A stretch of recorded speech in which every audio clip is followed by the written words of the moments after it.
Before you begin, make sure the coolant is stone cold. Do not work on hot coolant.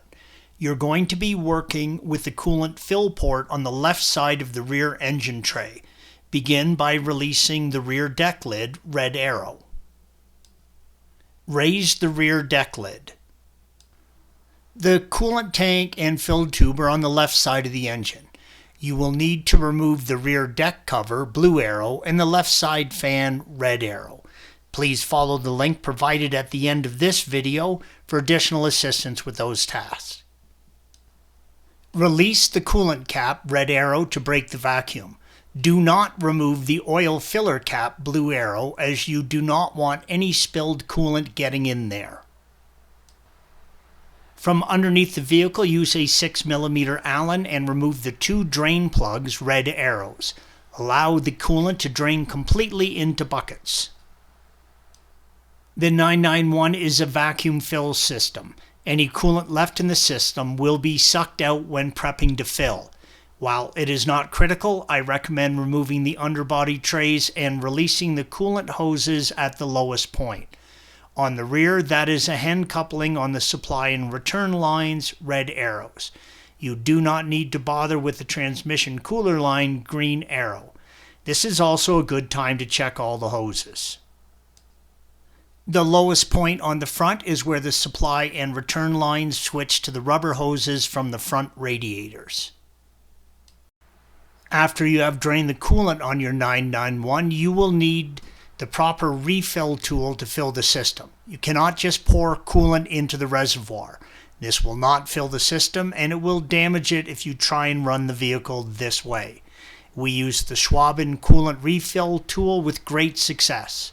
The Schwaben tool comes complete with a vacuum valve, red arrow, and the vacuum fill, blue arrow. The kit also comes with hoses and several adapters to give you a proper seal. Use the adapters in the kit to give you a good seal on the fill port, red arrow. Attach the compressed air hose to the kit. The compressed air will use the Venturi principle to cause a vacuum and suck all the remaining coolant and air from the system. Have a fill bucket, blue arrow, ready with 5 gallons, depending on whether you have a center radiator or not. Have an empty waste bucket, red arrow, for the coolant left in the system.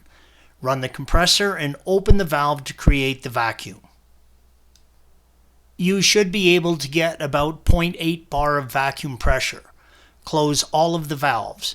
Wait at least 3 to 5 minutes. The system should hold vacuum. If it does not, you have a leak somewhere. Open the fill valve again and let the system fill until the vacuum ends. When filling, make sure the hose is always in the coolant. If you let air into the system, you will need to start all over again. Once the system has lost all vacuum and the gauge is at 0, it is full. Remove the vacuum mechanism and open the bleeder valve by lifting it to the up position, red arrow. Reconnect the engine coolant fans and plug in your scan tool. Run the system in bleed coolant mode according to the instructions on your scan tool. Close the bleed valve when complete. With the engine cold and the vehicle level, remove the cap and check the engine coolant level, blue arrows. It should be between the min and max level. Add or subtract as needed. Thanks for watching. Be sure to subscribe to our channel and check out another video in this series.